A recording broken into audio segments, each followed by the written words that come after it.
윤고은의 EBS 북카페 2부로 건너왔습니다. 한국인은 누구고 어디서 왔을까요? 아프리카에서 탈출한 사피엔스가 어떤 경로로 한반도에 이르게 됐을까요? 이 질문에 답이 궁금하신 분들은 오늘 이 시간 채널 고정입니다. 북카페 초대석 오늘은 고고학과 역사학, 언어학을 아우르는 한반도의 빅 히스토리. 한국인의 기원을 품고 오신 과거로부터 미래를 예측하는 지리학자, 서울대학교 지리학과 박정재 교수님과 함께합니다. 인사에 앞서 잠시 소개해드리겠습니다. 박정재 작가님은 생물지리학, 고기후학, 고생태학을 연구하는 지리학자시고요. 한반도의 홀로새 기후 변화와 선사시대 사회 변동 등 한반도 고기후를 현장에서 연구하는 대표적인 지리학자로 기후 변화가 인류 문명에 어떠한 영향을 미쳤는가 등을 연구해 오셨습니다. 책으로 기후의 힘, 기후 변화와 사회 변동 등이 있습니다. 지금은 서울대학교 지리학과 교수로 계시고요. 지금 북카페 초대 손님으로 오셨습니다. 안녕하세요. 네, 안녕하십니까. 박정재입니다. 반갑습니다. 반갑습니다. 네. 우리 많은 카페인님들이 지금 기다리고 계셨어요. 네. 북카페에 오신 소감이 어떠신가요? 일단은 너무 좋고요. 제가 사실은 20년 가까이 교수님이라는 소리만 듣고 살다가 제가 3년 전에 처음 이제 기후의 힘이라는 책을 쓰고 나서는 작가님이라는 그런 호칭을 가끔씩 이제 듣게 되는데 네. 그 호칭이 너무 좋은 것 같아요. 어렸을 때 오. 제가 생각해 보면은 옆에 친구 가운데 백일장 그 상 받는 친구들 보면 너무 부럽고 그랬는데 네. 제가 마치 그런 상 받는 작가가 된 그런 느낌? 그래서 굉장히 창의력이 있는 사람같이 그렇게 느껴지는 것 같아서 너무 최근에 아주 즐겁습니다. 네. 누가 교수님하고 부를 때랑 작가님하고 부를 때 느낌이 좀 다르신 거죠? 많이 다르죠. 네, 작가님이 훨씬 좋은 것 같아요. 저는. 그래요? 네, 예. 한번 교수님 한번 대답해 주세요. 교수님, 네, 작가님? 네, 이런 차이군요. 네. 북카페 박정재 작가님으로 오셨습니다. 지금 내가 뭔가 창의력이 있는 사람처럼 된 것 같은 기분이어서 네, 네, 더 네. 작가님이라는 호칭이 반갑다라고 하셨는데 네, 네. 사실 창의력뿐만이 아니라 작가로 한 권도 아니고 벌써 몇 권의 책을 이렇게 묶어내셨잖아요. 네, 네. 그리고 책에 담고 있는 내용들 또 생각을 해보면 이게 또 얼마나 지난한 과정들을 거쳐왔는 온 것인가라는 생각도 같이 하게 됩니다. 창의력뿐만 아니라 지구력이랄까요? 끈기, 인내, 고통 네, 이런 네. 것도 좀 묻어나는 호칭 같기도 해요. 물론 교수도 그렇긴 하지만요. 네, 네.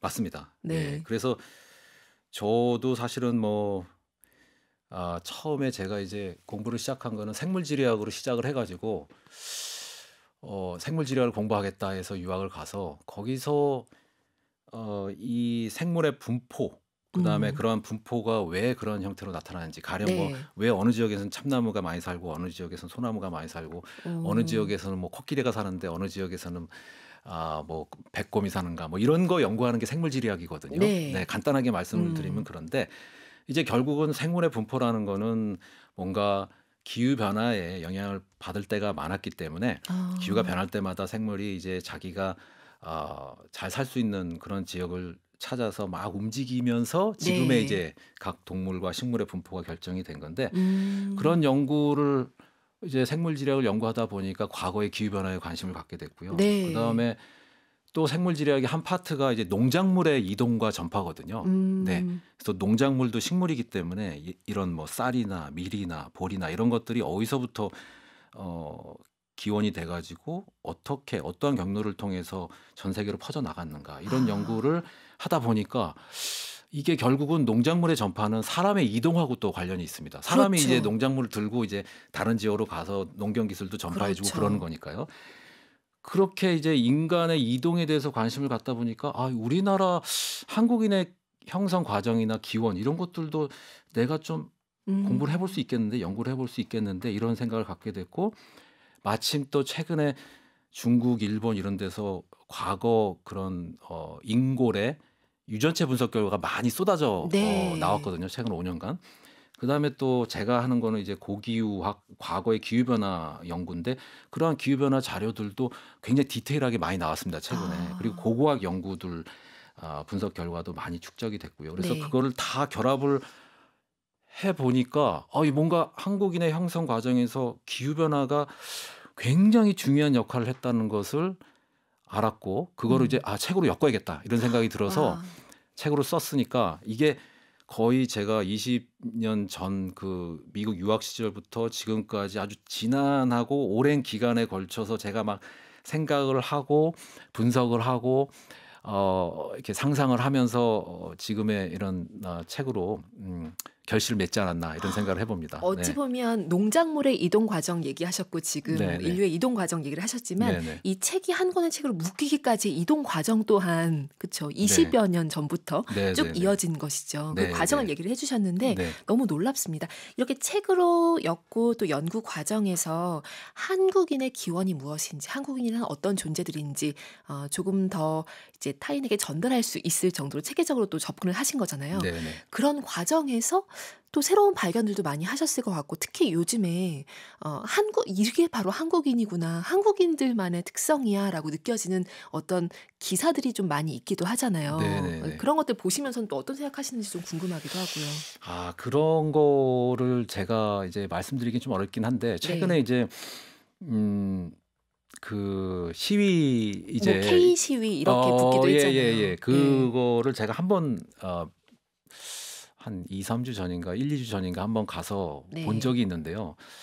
이제 깜짝 놀랐습니다. 왜냐하면은 그 전에 이제 시위를 보면은 대부분 이제 남성들이 좀 많은 편이었고 그랬는데 가서 보니까 20, 30대 여성들이 이렇게 주도를 해가지고 시위를 네. 하더라고요.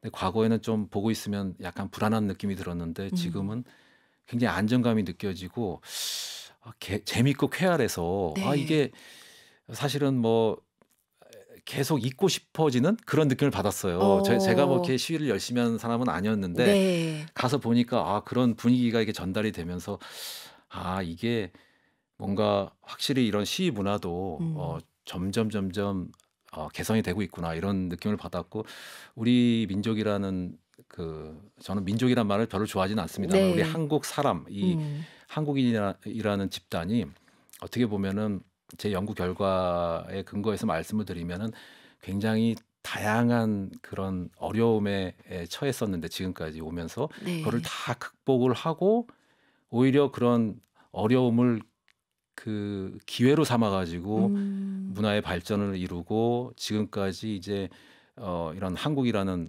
나라의 성장을 가져왔다고 보거든요. 네. 그래서 이 우리나라 사람들 상당히 저력이 있고 어떠한 문제가 있어도 큰 어려움 없이 다 해결할 수 있는 그런 힘이 있는 사람들이라고 생각을 합니다. 어떤 네. 가능성을 또 한 번 네, 보신 네. 거죠. 네, 많은 네. 분들이 그렇듯이요. 네. 그러니까 많은 사람들이 굉장히 역동적이면서도 평화롭고 네, 그쵸. 네. 질서를 존중하고 그리고 민폐가 되지 않으려고 애를 쓰고 네, 네. 그리고 해학의 민족 이런 얘기도 하잖아요. 네. 이런 것들 그러니까 한국인이 도대체 어떤 존재이길래 이런 것일까. 물론 사회의 분위기도 있겠지만 그것들을 이번 책 통해서 조금 더 오래전부터 거슬러 올라가서 따라갈 수 있었습니다. 가장 쓰시는 동안 제일 어려웠던 구간이 어떤 구간이었는지. 네, 아무래도 이게 사실은 논쟁 지점이 상당히 많은 그런 토픽입니다. 이 네. 한국인이 어떻게 형성이 됐는가. 사실은 역사학계에서도 이게 주류 사학계하고 재야 사학자들 간에 서로 의견이 맞지가 않는 그런 부분도 되게 많고요. 그래서 이거를 그냥 대충 책을 써서 냈다가는 뭔가 공격을 많이 받을 것 같다는 걱정이 있었어요. 예, 그래서 그거를 최소화하기 위해서 최대한의 그런 증거들을 수집을 했습니다. 그 네. 증거 수집 과정이 이제 오래 걸릴 수밖에 없었고 또 가급적이면 다양한 그런 여러 가지 그 자료를 모으는 과정에서 그다음에 이제 자료를 모은 데서 끝나는 게 아니고 그걸 또 결합을 시켜가지고 뭔가 스토리를 만들어내야 그렇죠. 되니까 그런 작업들이 간단하게 끝낼 수 있는 건 아니고 상당히 오랜 시간을 요하는 그런 어려운 작업이었다. 이렇게 말씀드려야 될 것 같아요. 네, 시간이 많이 들었습니다. 최근 5년간 특히 중국, 일본 등등 등지에서 굉장히 많은 자료들이 많이 나왔다라고 네, 얘기를 네. 하셨는데 그런 어떤 강박도 있으셨을 것 같아요. 자고 일어났는데 갑자기 어떤 자료가 발견이 됐다. 예. 확 학계가 뒤집어질 정도의 네, 이런 네. 생각도 좀 하셨을까요? 제가 딱 그 생각을 했었어요. 왜냐하면 네.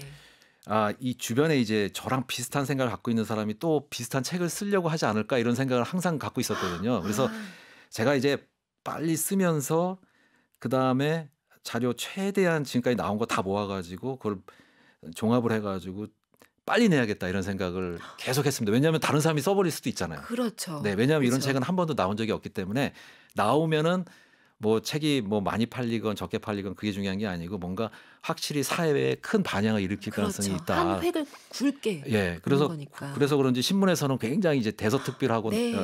많이 나왔는데요. 실제 뭐 다행히 이제 제가 제일 먼저 이제 쓰게 됐는데 지금 다행이네요. 예, 네. 사회자님이 말씀하신 것 같이 진짜 그런 걱정을 많이 했어요. 예. 정말 네. 저 같으면 악몽 꿀 것 같기도 해요. 어디선가 무슨 자료가 발견되고 막 이러는 거. 그러니까 그런 강박 속에서도 압박감 속에서도 이 호기심으로 가득 찬 책 작업을 계속 해주셨고요. 이렇게 해서 이 책이 한국인의 기원이 나왔습니다. 박용예님, 박정지 작가님 반갑습니다 하고 인사해 주셨고요. 박주영님 작가님 반가워요. 김미영님 작가님 오늘 궁금함 가득 안고 있어요 라고 하셨는데 질문 많이 주시길 바랍니다. 2579 쓰시는 카페이님, 박정지 작가님 미남이시네요. 네, 지금 보이는 라디오로 보고서 이렇게 얘기를 또 해주셨고요. 아, 고맙습니다. 네, 저는 오가 미순입니다. 단일 민족이 어디까지인지요? 오나라의 성씨 오가다 보니 늘 궁금했어요. 어느 성씨까지가 단일한 민족인지요? 이런 질문을 주셨어요. 아니, 그러니까 제가 이제 책에서 계속 강조했던 거는 사실은 우리 한국인이 단일 민족이 아니다라는 것이고요. 전 세계 어디를 둘러봐도 단일 민족을 찾기는 네. 어려운 거죠. 어렵다는 것이죠. 그쵸. 네. 왜냐하면은 제가 간단하게 말씀을 드리면은 우리 한국인이 형성되는 과정에서 중국의 양쯔강 유역에 살던 사람들, 과거 아주 수천 년 전에, 그 다음에 또 황하강 유역에 살던 사람들, 그 다음에 좀 위쪽에 요령 지역, 요동 지역에 살던 사람들, 그 다음에 이제 우리가 흑룡강이라고 하는 아무르강 유역에 살던 사람들, 이 네 개의 지역에 살던 사람들이 막 이동을 하면서 섞여가지고 섞인 사람 중에 일부가 요동 요소 쪽에 있다가 뭔가 기후가 안 좋아질 때마다 주기적으로 한반도 쪽으로 내려와서 한국 안에서 섞여서 지금 우리가 이제 한국인이 형성이 된 거거든요. 그러니까 단일 민족이라고 하는 거는 수천 년 동안 그냥 어떤 한 지역에서 그 어떤 한 집단의 후손들이 계속 그 지역에서만 살아야 이제 우리가 단일 민족이라고 얘기할 수 있을 것 같은데 그게 아니고 우리 한국인이라는 이 집단은 중국 그다음에 또 원래 한반도에 살고 있던 사람들도 있었고요. 이 동북아시아 전역에 걸쳐서 살고 있던 사람들이 막 섞여 가지고 한반도에 들어왔고 그것도 여러 번에 걸쳐서 들어왔고 그 사람들이 섞여서 집단이 형성이 되고 그 사람들의 후손이 우리라는 거니까 단일 민족이라고 얘기할 수는 없지만 이제 삼국시대 후반부부터는 별로 이렇게 섞임이 줄어들었습니다. 그때는 이제 국경이 이제 형성이 되고 막 그랬을 때니까 그래가지고 그때 이후로는 뭐 단일 민족이다라고 얘기해도 뭐 틀린 말은 아닙니다만 우리가 조금 시간을 길게 보고 보면은 단일 민족이라는 집단은 세상 어디에도 찾을 수가 없습니다. 없다. 그렇죠. 그렇게 계속 인류는 이동을 했기 때문에 그렇죠. 그쵸. 살기 위해서 이동을 한 거죠. 자, 그러면 여기가 지금 북카페 2부 어깨쯤인 것 같습니다. 여기서 북카페 초대석 어깨 퀴즈.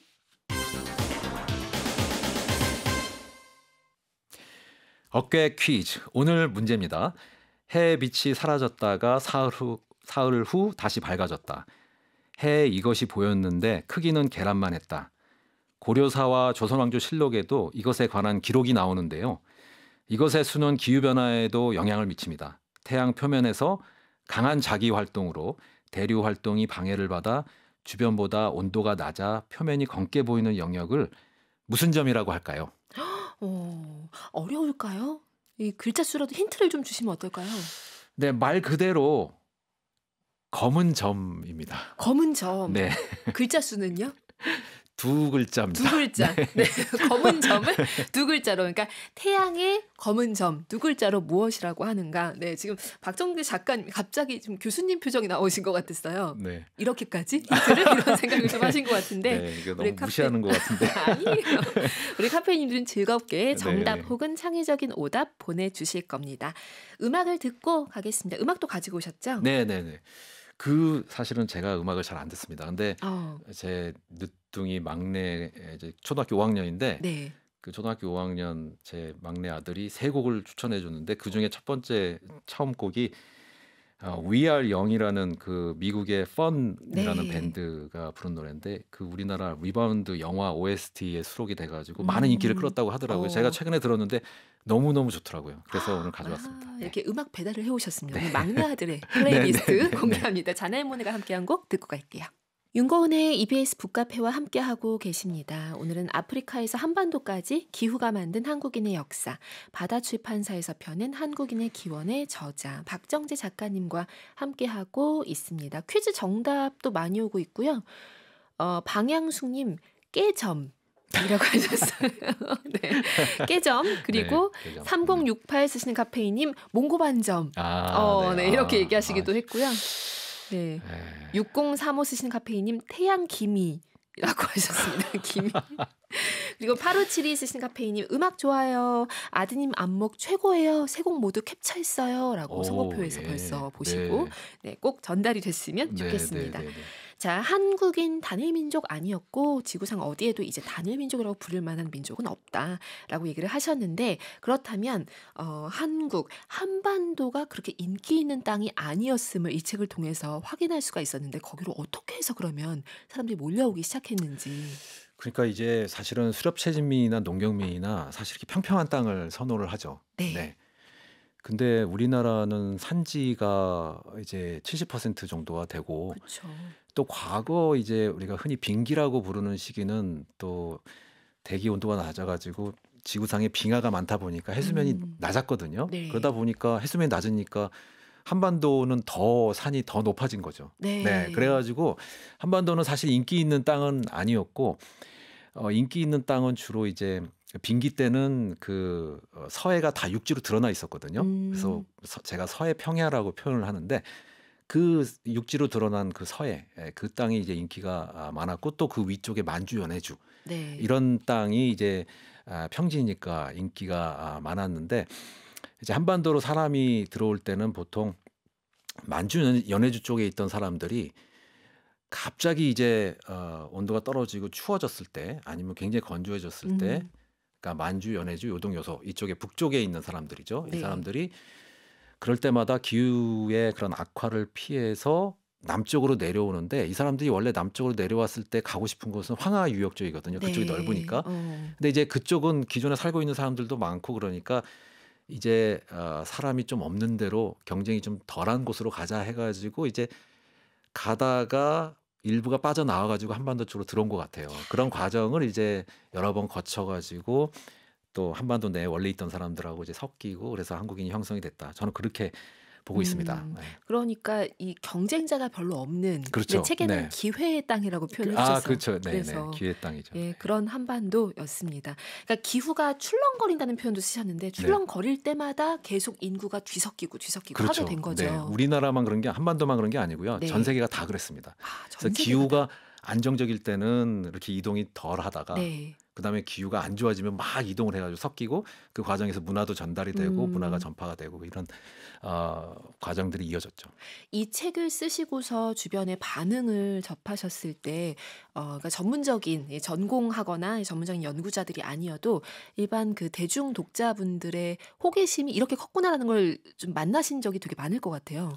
그러니까요. 제가 사실은 책이 제목이 한국인의 기원 이게 굉장히 이제 사람들한테 어필할 수 있겠다 생각은 했지만 제 생각보다도 훨씬 더 책이 많이 팔렸어요. 근데 이 책이 500페이지가 넘어가기 때문에 상당히 두껍고 또 그래프도 많이 나오고 그러거든요. 맞아요. 그래서 복잡하고 어려운데도 불구하고 많이 팔려서 저도 깜짝 놀랐습니다. 지금까지도 계속 잘 팔리고 있는 것 같아요. 그러니까 여기 보면 그래프 도표를 인용을 하시면서 첨부하시면서 이거를 조금 더 간단히 해야 하는 것을 알지만 그러고 싶지 않다고 써두시기도 했더라고요. 그래서 그러니까 그래프를 읽는 어떤 법을 조금 더 정확하게 느꼈으면 하는 네, 마음도 네, 네. 굽히지 않으신 거죠. 네, 네, 네, 네. 네. 맞습니다. 예. 그거 다 그러니까요. 읽으셨네요. 와, 정말 이게 그래프 계속 책이 어렵다고 네, 얘기하시는데 네, 그래프는 사실 다 넘어가고 잘 안 보시는 것 같던데. 네, 그래서 예. 그래프를 보는 법을 익히려고 계속 꼼꼼하게 글자 네. 하나하나 추적하듯이 보기도 했습니다. 네. 이 한반도 그래서 많은 카페이님들이 궁금해하셨던 것이 한국인은 그러면 일본인, 중국인 다 하나 아닌가 이런 질문들도 많이 주셨었거든요. 네. 그러니까 사실 여기 보면 한국인과 일본인 그리고 중국인의 어떤 그 유전자 그 유형 분석한 것들 Y 염색체 분석한 것들을 비교하신 것도 나오는데 그것도 흥미롭더라고요. 네, 그게 사실은 어떻게 보면은 그 거의 다 비슷하다고 봐야 됩니다. 네. 비슷하다고 봐야 되는데 상대적으로 볼 때 한국인하고 일본인은 더 가깝고요. 네, 그 다음에 한국인하고 그 위쪽에 뭐 여진족이니 만주족이니 하는 중국의 북동부에 살던 사람들이 또 네. 한국 사람하고 이제 비슷하고 그건 당연히 그럴 수밖에 없는 게 가까이 있으니까 서로 이제 유전자 교류가 이제 있을 수밖에 그렇죠. 없으니까요. 당연히 중국 북부, 그다음에 한국, 그다음에 일본 이 세 지역의 집단의 유전자가 상당히 비슷한데 일본 같은 경우는 이제 한반도에서 농경민들이 많이 넘어가서 일본으로 들어가서 뭐 야요이 문화나 아스카 문화나 이런 문화들을 이제 창출을 했는데 기존에 일본에 살고 있던 수렵채집민들의 세력이 조금 컸거든요. 네. 그러니까 일본의 유전자 분석을 해보면 일본인의 유전자 분석을 해보면 한반도에서 넘어간 농경민 유전자가 90% 정도고 기존의 일본 열도에 살고 있던 수렵채집민의 유전자 비율이 한 10% 정도 됩니다. 네. 그러니까 그 10%를 제외하면은 일본인하고 한국인은 상당히 비슷하고요. 네. 과거 우리가 이제 한국 사람들하고 몽골 사람들하고 유전적으로 비슷하다 뭐 이렇게 얘기를 하곤 했었는데 실제로 상대적으로 봤을 때는 그런 건 아니고 몽골 사람들은 당연히 또 몽골 그 주변 사람들하고 비슷하겠죠. 네. 몽골 밑에 이제 내몽골 지역의 중국 사람들이나 아니면 몽골 옆에 이제 카자흐스탄 같은 중앙아시아 사람들이나 이런 사람들하고 비슷하지. 이제 상대적으로 보면은 한국 사람하고 몽골 사람은 유전적으로 거리가 조금 있습니다. 아, 네. 그러니까요. 그런데 이렇게 가까운 그래서 많이 이동도 잦았고 가까운 한국과 일본 그런 한국어와 일본어는 닮았다고 할 수가 없는 구조잖아요. 거리에 비해서는 네, 네, 네. 그걸 다루신 부분도 굉장히 네, 흥미로웠습니다. 그게 사실은 상당히 이제 많은 사람들이 다양한 의견들을 내놓고 있는데요. 그러니까 제 의견이 맞다는 얘기는 아니고 네. 제가 생각하는 것은 이겁니다. 이제 일본 사람하고 한국 사람하고 사실은 한반도에서 이 사람들이 삼국시대 후반, 그러니까 백제 유민들도 많이 일본으로 건너왔으니까요. 굉장히 최근까지 뭐 굉장히 최근은 아니지만 그래도 기원 후 뭐 5, 600년 그때까지 한국 굉장히 최근이 그때군요. 네, 저는 이제 뭐 만년 단위 뭐 단위가. 이렇게 보니까요. 네. 예. 그렇게 그때까지도 사람들이 일본어로 많이 넘어갔는데 그거를 봤을 때 이제 일본어하고 한국어랑 많이 차이가 있거든요. 네, 그렇게 최근까지 사람이 건너갔는데도 불구하고 그 이유는 이제 일본어는 이제 농경민이 이제 쓰던 언어라고 이제 볼 수가 있고 한국어, 원시 한국어는 좀 농경민이라기보다는 복합경제 집단이라고 제가 표현을 네. 하는데 농경도 하고 유목도 하고 수렵채집도 하고 그래서 이게 어떻게 된 거냐면 처음에 이제 요동 요소 쪽에서 농경민들이 들어와 가지고 한반도에서 농경을 하고 근데 또 이제 주기적으로 추워졌으니까 이제 네. 추워지니까 한반도에 있던 농경민들이 일본으로 많이 건너왔거든요. 그리고 그 한반도가 좀 비어 있을 때 또 요동 요소 쪽에서 그 다음에는 이제 복합경제 아까 방금 설명드렸던 네. 복합경제 집단이 또 들어와서 한반도를 채웠어요. 그러니까 기본적으로 두 집단 모두 요동 요소에서 기원한 건 맞지만 이런 생계 방식이 달랐기 때문에 그렇죠. 언어가 좀 달랐을 가능성이 있고 그다음에 일본으로 건너간 다음에는 이제 바다가 큰 장벽으로 작용하니까 한국인과 일본인이 사용하는 언어가 점점 빠르게 네. 달라졌고요. 그다음에 아까 말씀드렸다시피 일본에는 조몬 수렵채집민들의 세력이 컸기 때문에 그 조몬인의 또 영향을 많이 받아가지고 언어가 그래서 한국어랑 일본어랑 우리가 생각하는 거 이상으로 좀 차이가 난다. 그러니까 한국어랑 일본어 봤을 때 공부를 안 해도 뭔가 이해는 돼야 될 것 같은데. 그렇죠. 뭐 그러니까 유럽의 네, 언어들이 그런 유럽의 것처럼 뭐 스페인어나 이태리어 같은 경우는 서로 배우지 않아도 이태리 사람하고 스페인 사람이 언어 소통이 맞아요. 되거든요. 네네. 그렇습니다. 그러니까 말은 못 하더라도 다 알아듣긴 하더라고요. 그러니까 그런 거랑 비교해 봤을 때 한국어나 일본어는 너무 다른 면이 아. 있죠. 네. 그게 어떤 것에서 기인한 것인지를 또 얘기를 해 주셨습니다. 네. 지금 언급하시면서 기후 변화 때문에 또 이동을 하고 이렇게 얘기를 하셨는데 바로 그것이 핵심입니다. 주기적인 기후 변화가 사람들이 이동하게 만들었고 이제 한반도에 그래서 사람들이 또 오고 가고 하게 된 것이고요. 작가님의 목소리를 통해서 이 책의 일부를 듣고 가도록 하겠습니다. 어떤 부분 읽어 주실 건가요? 네. 지금 472쪽하고 480쪽의 네. 두 단락을 제가 이어서 이제 낭독을 하겠습니다. 중요하다고 생각하셔서 네, 가장 들려주시는 중요한 부분이죠. 단락입니다. 네, 저희 낭독 듣고 가겠습니다. 동북아시아에서 한랭하고 예.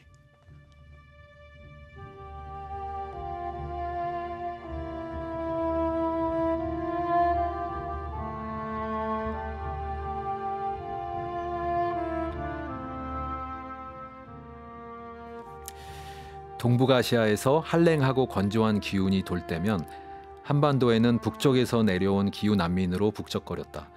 이들은 그 이전에 추위를 피해 한반도로 들어와 정착한 사람들과 섞였다. 얼마간의 시간이 흘러 또 다른 무리가 내려와 부대꼈다. 마찬가지로 추위와 가뭄이 급습했을 때였다. 이러한 일들이 삼국시대 초까지 주기적으로 반복되었다. 지금의 한민족은 이 과정을 통해 완성되었다. 너무나 간단하게 들리는가? 처음에는 나 또한 비슷한 느낌을 머릿속에서 지울 수 없었다. 하지만 주기적 기후변화가 아니라면 북방 평원의 수렵채집 집단이나 복합경제 집단이 한반도의 산지로 굳이 내려올 만한 이유를 찾기 힘들었다.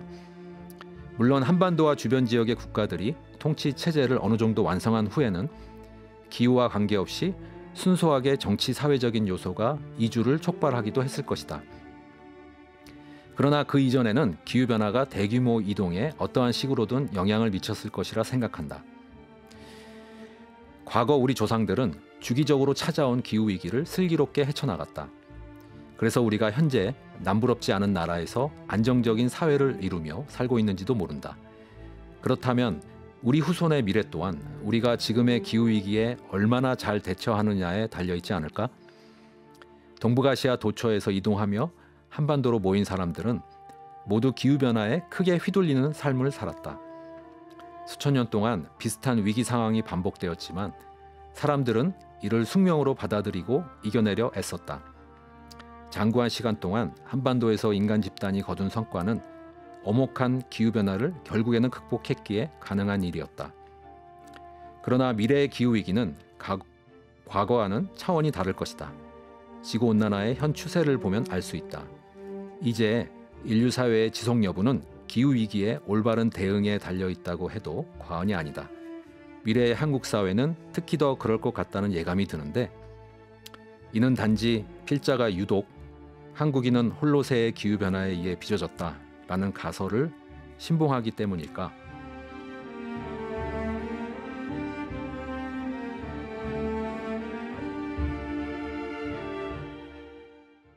박정지 작가님 목소리로 한국인의 기원 거의 끝부분이었습니다. 이렇게 네. 낭독을 듣고 왔습니다. 한국인은 홀로세의 기후 변화에 의해 빚어졌다라는 가설을 신봉하기 때문일까? 이렇게 질문을 던지시면서 낭독을 마치셨는데요. 진짜 과거의 기후가 가는 힘은 지금보다 훨씬 더 컸잖아요. 네, 작가님도 네, 책에 쓰셨듯이. 네. 그런데 지금은 우리가 기후를 그렇다면 조금 더 많이 분석하고 자료도 많고 해서 완벽하게 통제할 수 있는가 하면 또 그것은 아닌 거잖아요. 네, 네. 의지 부족도 심지어 있다는 것이 네, 놀랍습니다. 네, 그 네. 얘기 좀 들려주세요. 네. 그러니까 이제 제가 지금까지 과거 얘기를 말씀을 드렸는데 과거에 특히 우리나라 한국인은 기후변화에 많은 영향을 받았죠. 그래서 기후변화를 피해서 결국 남쪽으로 내려와서 그렇게 섞여가지고 형성된 게 우리라고 이제 볼 수가 있는데 그 얘기는 미래의 기후변화가 점점 심화가 되면은 한국 사람들이 또 과거와 같이 많은 영향을 받을 가능성이 높다. 저는 그렇게 네. 보고요. 그 과정에서 상당한 혼란이 있을 텐데 그러한 혼란을 최소화하기 위해서 우리가 미리미리 대처하고 대비할 필요가 있다. 그런 얘기를 책 속에서 좀 하고 싶었습니다. 네. 맞아요. 네. 그러니까 책에도 언급된 수많은 역사적인 사례가 있는데 이를테면 고구려 장수왕의 천도가 있었던 해. 그러니까 그 시기에는 점점 약간 추워지는 것이기 때문에 조금 좀 또 아래쪽으로 네. 이동하는 분위기였 있다면 네네. 지금은 이제 앞으로의 미래를 고려를 했을 때 점점 좀 이렇게 부귀도에 그쵸. 있는 네. 곳으로 인류가 네네. 다시 또 올라갈 가능성이 있다라는 거잖아요. 네네네. 장수왕 얘기를 할 시간이 있을까요? 아니면 장수왕 얘기를 그러면 음악을 듣고 와서 좀 네네. 펼쳐 그럼 볼까요? 예 사례들을? 예예예예. 네. 김현자 님이 "오늘 이야기 너무 재밌습니다 작가님"이라고 하셨고요. 김정효 님 "울 신랑님의 최대 관심사신데 맨날 유튜브로 검색하는 내용들이에요. 책 한 권 사 아 네. 줘야겠어요."라고 하셨습니다. 오늘 퀴즈 사연 보내주신 우리 카페인님들께 추첨을 통해서 북카페 에디션으로 선물 드리도록 하겠습니다. 북카페 에디션 무엇을 할지는 음악 듣는 동안 이어갈게요. 그러면 막내 아들의 플레이리스트 다시 네. 두 번째 곡을 좀 열어보도록 네. 하겠습니다. 벤슨 분의 Beautiful Things라는 곡인데요. 가디언스 오브 갤럭시 OST에 수록된 곡이고 우리 아들이 중간 부분에 이 폭주하는 부분 너무 좋다고. 네. 이렇게 중간에 그 디테일하게? 폭주하는 부분을 이제 한번 주의 깊게 들어보시면 네. 될 것 같습니다. 중간 부분에 폭주하는 부분도 뭔가 기후 변화 이동해야 될 것 같은 느낌처럼. 갑자기 터지는 그런 알겠습니다. 음악 듣고 올게요. 이거 제가 제일 윤고은의 못합니다. EBS 북카페와 함께하고 계십니다. 지금 북카페 에디션에 대해서 설명을 드리고 있어서 지금 그 고백이 자연스럽게 흘러나가네요. 그림을 제일 못한다고. 네, 박지정 작가님, 지금 박정재 작가님 그림을 못 그리신다라고 얘기를 하셨는데 그리시게 될 거예요. 네, 어떤 것을 그려주실지 질문을 던지던 중이었습니다. 한국인의 기원 이 책을 통해서 얘기하고 싶으신 것 뿐만이 아니라 이 책 쓰시는 동안에 많이 접했던 어떤 음료를 그려주셔도 되고요. 무엇이든 좋습니다. 혹시 그릴 만한 것이 어떤 게 있는지 그냥 낙서라고 생각하시면 될 것 같아요. 네네. 가벼운 내 그 펜의 이동 이런 거 그냥 이 펜의 이동인 거예요. 네, 어떤 것을 그리실지 혹시 고민하셨나요? 지금은 딱 떠오르는 게 돼지 없으시죠? 그릴까요? 돼지요? 네. 이유는요? 이유는 제가 돼지띠라서. 돼지띠. 이것도 좋습니다. 네, 이렇게 접근할게요. 그렇다면 오늘은 북카페 에디션 작가님의 띠를 반영해서 돼지 그림으로 돼지. 그려보도록 하겠습니다. 일단은 그렇게 해둘게요. 네. 김미영님, 과거에는 기후 변화 추워서 따뜻한 곳으로 이동을 했는데 지금은 사과도 기온이 높은 곳에서는 재배가 잘 되지 않아 점점 위로 올라가 강원도에서도 많이 재배한다고 하는데 과거와 반대 현상이 나올 수도 있겠어요. 네. 하셨습니다. 네. 그러니까 이게 사실은 많은 분들이 이제 기온이 올라가면 더 좋은 거 아니냐 이렇게 생각하시는 분들도 계세요. 그러니까 이제 중요한 건 뭐냐면 기온이 떨어지건 올라가건 빠르게 떨어지고 빠르게 올라가는 게 문제거든요. 이게 천천히 오르고 천천히 떨어지면은 사실은 인간도 그렇고 동식물도 다 적응해서 살아남을 수가 있는데 그렇죠. 지금은 너무 빨리 올라가고 있습니다. 그래서 이제 문제가 되는 거고 여기서도 보시면 사과 얘기하셨는데 사과도 이제 막 이제 최적 재배지가 계속 바뀌고 있는 건데 네. 농민들이 거기에 적응하기가 굉장히 어렵죠. 지금 상황에서는. 그렇죠. 네, 농민들이 막 이사를 하면서 막 그 과수원을 막 옮길 수도 있는 그렇죠. 옮길 수 있는 것도 아니고. 그러니까 맞아요. 이런 식으로 뭔가 적응하려면은 조금 천천히 변화가 일어나야 되는데 지금 적응하기에 힘들 정도로 빠른 속도로 변화가 일어나고 있기 때문에 이게 이제 식량 위기로 이어질 것이고 식량 위기가 곧 전 세계의 사회 혼란을 불러일으킬 것이다라고 사람들이 이제 걱정을 하고 있습니다. 맞아요. 그리고 책에도 그 2100년 언급을 하시면서 네. 저는 막연하게도 2100년이면 되게 한참 후처럼 느껴졌는데 네. 올해 태어난 아이들이 네. 이제 76세 네, 정도 네, 되면 네, 2100년이다라고 써두신 걸 보고서 그러네? 네. 너무 놀랐습니다. 네. 진짜 그러니까 이게 미래 얘기가 아니고 사실 우리가 2100년 정도 되면은 우리가 산업화 이전이라는 개념을 쓰는데 산업화 이전이라고 하면은 1850에서 1900년 사이의 평균 기온을 산업화 이전이라고 얘기하거든요. 네. 산업화 이전의 기온이 이제 1850에서 1900년 사이의 평균 기온인데 그 평균 기온으로부터 지금 1.2도 정도 올랐거든요. 근데 2100년이 되면은 대부분의 전문가들이 산업화 이전 대비 3도는 오를 것이다 얘기를 합니다.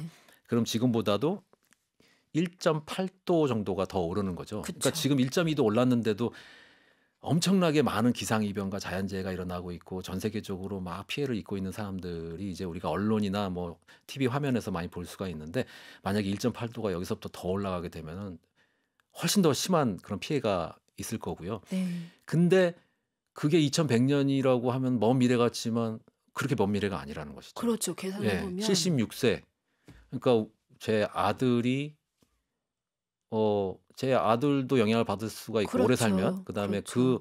제 손자 음. 당연히 영향을 받을 거고. 예. 네. 그러니까 이게 다 지금 현재 살고 있는 이 현대인에게 영향을 미칠 수 있는 그런 환경 변화이기 때문에 우리가 그거가 너무 빠르게 환경 변화가 일어나지 않도록 음.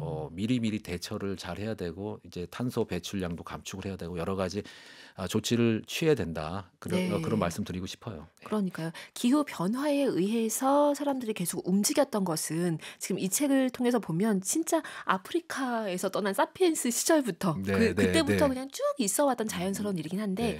급작스러운 기후 변화에서 어떻게 네. 아비규환이 벌어지지 않을까라고 하는 그렇죠. 걱정을 또 하게 됐습니다. 네.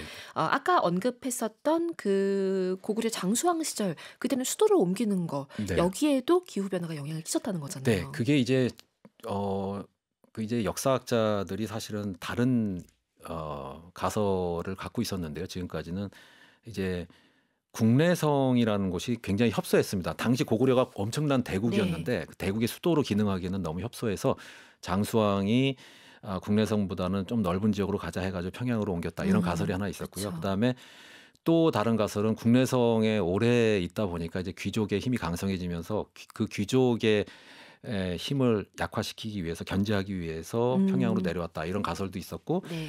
또 다른 분들은 뭐 그 당시에 이제 그 평양이라는 땅이 이제 대동강 변에 있었기 때문에 이 대동강을 통해서 바다로 이렇게 쉽게 나갈 수 음. 있으니까 중국의 남조 왕조 국가들하고 이제 교류하는 데 용이했다 해서 그래서 이제 평양으로 옮기는 거다. 이런 식으로 세 가지 이유 정도를 들었는데요. 기후 변화 네. 얘기하신 분들은 역사학자들은 기후 변화가 인간한테 영향을 미쳤다라고 얘기하는 걸 별로 안 좋아합니다. 이게 환경 어. 결정론적인 시각이라고 해서 네. 뭔가 인간이 주도적으로 했던 것을 이제 더 이제 중시하는 경향이 있는데 음. 이제 저는 이제 지리학자니까 제 생각은 물론 그런 이유들도 중요했겠지만 기후도 당연히 영향을 줬을 것이다. 왜냐하면 제가 최근에 분석한 결과에 따르면은 기온 후로 들어오면서 한 3,400년 동안 계속적으로 온도가 떨어지고요. 또 네. 중국의 유명한 석순 자료가 있는데 그 석순 자료에서도 아주 비슷하게 기온 후로 들면서 계속적으로 이제 강수량이 줄어듭니다. 거의 어. 비슷하게 변해요. 그래 네. 가지고 그 변화가 정점에 이른 시기가 바로 427년 그때쯤이에요. 427년에 음. 이제 평양으로 천도를 하거든요. 네. 그러니까 이제 그거를 봤을 때 그런 과학적인 그 연구 결과를 봤을 때 기후 변화가 영향을 안 줬다라고 얘기하기는 너무 어려운 거죠. 기후 변화가 그렇죠. 어쨌든 영향을 줬을 것 같고 특히 장수왕의 이제 성향으로 봤을 때 과거 그 전 아버지 광개토대왕은 막 정복을 하고 다니는 음. 정복군주였다면 장수왕은 뭔가 나라의 안정을 추구하는 네. 그런 미래를 내다보는 그런 스타일의 왕이었거든요. 그러니까 이 사람은 지금까지 3,400년 동안 계속 기후가 안 좋아졌는데 앞으로도 기후가 안 좋아질 가능성이 높다라고 판단했을 가능성이 크고요. 아. 그거를 봤을 때 가능하면 남쪽으로 내려와야겠다. 왜냐하면 고구려도 이제 안정화되면서 인구가 계속 늘어났거든요. 네. 식량은 계속 부족해지고 식량이 부족해지니까 농경의 비중을 계속 높였는데 왜냐하면 고구려도 이제 복합경제 집단이라서 농경도 하고 목축도 하고 그다음에 수렵 채집도 하고 음. 그랬는데 점점 농경의 비중이 올라가는 상태에서 기후가 안 좋아지니까 기후가 안 좋아지면 농경이 가장 큰 타격을 입습니다. 그렇죠. 네. 경제가 안 좋아지고 그렇죠. 사람들 그러니까 식량이 빈혈되고. 부족해지면은 사람들이 먹을 걸 못 먹으니까 이제 네. 전염병이 돌고 면역력이 떨어지니까 어. 그다음에 전염병 돌면 이제 사회 갈등이 생기고 그다음에 내란이 일어나고 여러 가지 문제들이 발생을 하기 때문에 그런 거 이제 다 이제 미리 내다보고 장수왕이 가급적이면 남쪽으로 내려와 가지고 좀 뭔가 농업 생산성이 높은 곳으로 이동을 해서 나라의 좀 안정을 음. 추구해야겠다 이런 생각을 가졌던 것 같아요. 그래서 네. 이제 천도를 했다. 저는 그렇게 생각합니다. 그러니까 굉장히 흥미로운 네. 접근이었어요. 그리고 네네. 새로운 시각이라고 생각이 들어서 그런 부분들 접근들이 굉장히 재미났습니다. 뭐 홍경래에 난 얘기도 제가 살짝 드렸지만 비슷하게 네. 계속 기후랑 뗄래야 뗄 수 없는 네네. 우리의 변화가 있었던 것이고요. 지금 장수왕 천도 얘기도 했지만 이제 앞으로 미래에는 이제 남으로 갈 수가 없고 네. 그러니까 점점 위로 좀 더 네네. 추운 지역으로 인간이 이동하게 될 거라고 네네. 보이잖아요. 네네. 근데 보니까 예를 들면 뭐 캐나다, 러시아, 뭐 그린란드 이런 쪽 위쪽인 네네네. 거잖아요. 네네. 근데 약간 책에도 나와 있지만 이 기후 위기, 이 기후 변화를 바라보는 시각이 조금 다른 것도 같더라고요. 네. 예. 그 이제 과거에는 이제 추위를 피해서 남쪽으로 이제 내려오는 경향이 강했다면 지금 이제 네. 지구 온난화가 빠른 속도로 진행이 되고 있기 때문에 앞으로 뭐 2100년 정도 되면은 전체적으로 이제 남쪽에서 북쪽으로 올라가려고 하는 이주의 흐름이 이제 음. 강해질 것 같은데요. 그러다 보니까 기본적으로 지금 북쪽에 있는 나라들 캐나다, 러시아, 그다음에 미국의 알래스카, 네. 그린란드, 그다음에 남반구에서는 뉴질랜드 이런 나라들이 이제 어. 인기를 끌 것 같다는 생각이 들고 특히 러시아는 엄청나게 땅이 넓은 데다가 지금 거기 대부분이 어 이제 냉대림 그쵸. 이제 침엽수림으로 덮여 있는 시베리아가 크게 펼쳐져 있고 그 위는 또 툰드라 지역이고 네. 사실 생산성이 없는 지역 굉장히 낮은 지역이거든요. 음. 근데 지구의 온도가 계속 올라가게 되면은 그 러시아 전체에서 많은 부분이 이제 네. 농경이 가능한 지역으로 변하게 되고 그렇게 되면은 농작물의 그런 생산량이 이제 급증을 하게 될 테니까 러시아는 그걸 갖고 지정학적으로 이용할 것 같다는 생각이 음. 듭니다. 그래서 다른 지역은 식량 생산량이 다 줄어드는데 러시아나 캐나다 이런 지역에서는 식량 생산량이 늘어나니까 그걸 갖고 다른 나라들의 뭔가 압박을 가할 때 네. 뭐 우리 땅에서 나는 식량을 수출을 하지 않겠다. 뭐 이런 식으로 이제 음. 겁박을 줄 수 있는 것이고요. 그러니까 러시아는 이제 장기적으로 봤을 때 기후 변화는 우리 편이다 이렇게 생각할 가능성이 크고요. 근데 아. 전 지구적으로 봤을 때는 상당히 고통을 서서히 겪고 침몰 서서히가 아니죠. 그쵸. 피해를 입는 침몰을 하고 사람들이 있는 거고. 훨씬 더 늘어나겠지만 러시아나 캐나다 쪽에 있는 사람들은 캐나다는 이제 선진국이니까 그런 생각을 안 할 것 같은데 러시아는 또 전체주의 국가고 약간 네. 민주주의 국가로 볼 수가 없기 때문에 그런 나라에서는 뭔가 미래의 그런 변화가 우리한테 도움이 될 수도 있고 이걸 어떻게 이용할까 이런 생각도 당연히 하고 있을 거라는 생각이 듭니다. 네. 그래서 이젠 정말 기후 난민에 대해서 네. 고민을 바로 코앞에서 해야 되는 그런 시기라는 생각을 책 보면서 또 한 번 했습니다. 네. 네.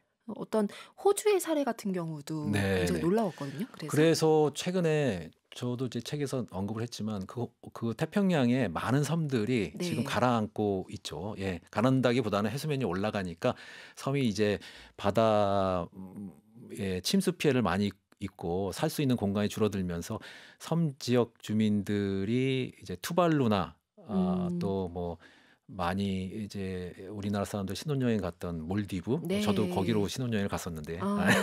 어. 몰디브 투발루 같은 그런 섬들이 이제 막 이제 바다 밑으로 그 아름다운 가라앉고 섬들이 예예예. 근데 그쵸. 아름다운 섬이 사라지는 것도 문제지만 거기 사는 사람들이 이제 큰 문제죠. 근데 그렇죠. 이제 호주에서 이제 주기적으로 그런 섬 사람들을 이제 자기네 주민으로 받아들이기로 했다. 그런 음. 결정을 내렸고 과거 사실 호주는 백호주의라고 해 가지고 1970년대만 해도 백인들이 이제 그런 어 다른 인종 사람들이 이제 이주해 들어온 것을 억지로 막고 그랬었는데 네. 지금은 오히려 이제 자기네 땅을 빌려주면서 이제 어려움에 처한 섬 주민들의 도움의 손길을 주는 게 뭔가 큰 변화가 그 나라에 있었고 그다음에 다른 나라들도 그런 것들을 좀 본받을 필요가 있지 않나. 뭔가 음. 이제 제가 이제 항상 하는 얘기인데 이제 뭔가 위험에 처해일수록 각자 도생의 길로 가는 경향이 이제 생겨나게 되는데 그럴수록 이제 같이 공멸할 가능성이 높아지는 거거든요. 그렇죠. 공생하고 공존하려고 하는 생각을 갖고 있어야 같이 어떻게든지 버텨가면서 지속 가능하게 뭔가 사회가 유지가 될 수 음. 있는 건데 나만 어떻게 잘 살고 보자 이런 식의 생각을 다 갖게 되면 결국은 한꺼번에 무너지게 됩니다. 공멸을 하게 되니까요. 그렇게 서로 음. 도와주려고 하는 그런 마음을 개인이나 뭐 국가나 기업이나 다 갖고 있어야 된다. 저는 그렇게 생각을 어. 합니다. 책에 보면 이제 책 첫 시작 부분은 사실 저는 이제 한반도 위주로 얘기를 했지만 시작 부분은 네안데르탈인과 데니소바인과 네. 사피엔스 이게 서로 다른 존재들이 어떻게 만나는가부터 시작이 되거든요. 근데 네. 쭉 따라가다 보면 거기서 이제 사피엔스가 살아남았던 이유, 그러니까 협력인 거잖아요. 네 네. 그리고 유독 대형 동물, 네. 거대한 동물을 이렇게 사냥할 때 네. 더 힘을 많이 네네. 발휘했다라고 하셨던 네 것이 지금 네 네. 갑자기 떠오르는데 네 네. 기후 변화도 마찬가지일 수 있을 것 네. 같아요. 힘을 네네. 얘기하신 것처럼 네. 합쳐야 가능하지 네네. 않을까라는 공존이 생각이 중요합니다. 공존하고 맞습니다. 공생하고. 예. 맞습니다. 6579 쓰신 카페인님, 오늘 주제 너무 흥미롭습니다. 백인, 흑인, 황인의 갈래들도 기후에 의한 게 맞을까요? 너무 명확하게 구분되어서 외계에서 온 건 아닐까 재밌는 상상도 해봅니다라고 하셨어요. 이 질문 어떻게 뭐 답을 하실 수 있을까요? 예. 그러니까 이게 처음에 나올 때는 분명히 이제 얼굴이 좀 가무잡잡한 사람들이 이제 호모 사피엔스가 나왔을 텐데 이제 북쪽으로 올라가면 올라갈수록 빛이 부족하니까 음. 이제 얼굴이 투명해져야 이제 햇빛을 많이 받아서 네. 비타민 D죠. D. 예, 비타민 D를 많이 생성할 수가 있기 때문에 점점 얼굴이 투명해지는 형태로 이제 북쪽으로 가면 갈수록 이렇게 바뀐 거라고 이제 보시면 되고. 적응하게 된 거죠, 환경에. 네, 그쵸? 그게 이제 환경에 의해서 변화가 일어난 거지. 사실은 뭐 흑인이나 백인이나 황인이나 유전적으로 보면 거의 똑같습니다. 그러니까 우리가 뭐 굳이 인종을 구분할 필요가 없고, 그러니까 기본적으로 이제 제가 말씀드릴 수 있는 거는 이제 백인이나 흑인이나 황인이나 그런 유전적인 차이보다는 그냥 황인종 내에서의 유전적 차이가 더 크고 또 네. 국내의 한국인 안에서의 유전적 차이가 더 크다. 그 얘기는 다 똑같다는 얘기죠. 예, 그쵸. 인종이라는 게 차이가 없다는 얘기입니다. 그쵸. 유전적으로 보면은 단지 이제 환경이 다르니까 그 다른 환경에 적응하다 보니까 얼굴 색깔이 바뀐 것뿐이다. 이렇게 이해하시면 될 것 같아요. 자, 오늘 많은 카페인님들이 지금 굉장히 흥미로웠다라고 사연을 주고 계십니다. 5016 쓰시는 카페인님도 차를 잠시 세우고 문자를 보낸다고 너무 흥미로워서 네. 평소에 자주는 아니지만 이따금씩 나는 어디서 왔을까 고민하는데 또 그래프로까지 얘기를 해주시니까 너무 재밌다고 하시면서 감사합니다 하고 사연 주셨습니다. 오늘 퀴즈 정답 발표할까요? 네, 태양에 있는 검은 점 정답은? 네, 흑점입니다. 네, 지금 네. 너무 쉬워. 태양 기미는 아니고요. 태양 김이 아니고. 네, 네. 정답 보내주신 세 분께 선물 드리도록 하겠습니다. 7524 쓰시는 카페인님, 김정효님, 그리고 0888 쓰시는 카페인님 세 분입니다. 북카페 홈페이지 오셔서 이름 선물방에서 확인하시고 주소 등 정보 남겨주시기 바랍니다. 오늘 북카페 에디션은 박정재 작가님의 띠, 돼지, 그리고 사과도 그려달라는 요청이 많이 쏟아졌나 봐요. 사과요? 돼지와 사과. 네. 네, 지금 사과가 손으로 훨씬 쉽네요. 그래요? 네, 돼지보다. 돼지와 사과 그림을 같이 그럼 조합해서 오늘 북카페 에디션으로 드리도록 하겠습니다. 네. 오늘 끝곡은 어떤 거 준비하셨나요? 네, 그 마룬 5의 메모리즈라고 하는 곡인데요. 이게 우리 아들이 남자애인데 남자애죠, 당연히 아들이니까. 근데 최근에 죽음에 대해서 많이 좀 민감해 하더라고요. 그래서 엄마 아빠 죽으면 안 된다 맨날 그 얘기를 하는데 이 곡을 저한테 얘기하면서 가사가 굉장히 좋다라고 얘기했거든요. 그래서 가사를 봤더니 이게 죽은 사람에 대한 회상을 다룬 그런 곡이었어요. 그래서 확실히 우리 아들이 지금 죽음에 상당히 지금 꽂혀 있구나 이런 생각을 합니다. 네, 이 노래 되게 좋은 것 같아요. 이 노래도. 네. 오늘 막내 아들 플레이리스트를 가지고 오셨는데 이 곡이 왜 좋아라고 질문을 계속 던지셨대요. 그래서 이런 사연까지 함께 들을 수 있어서 좋았습니다. 작가님 최근에 또 이거 이후로도 책을 더 2권 내셨다고 하셨는데 저희 북카페에서 더 다룰 수 있다면 좋겠습니다. 오늘 나와주셔서 너무나 감사드립니다. 다음에 또 불러주시면 또 오겠습니다. 네, 감사합니다. 고맙습니다. 오늘 이렇게 마무리하겠습니다. 카페인 분들 오늘도 고운 하루 만드세요.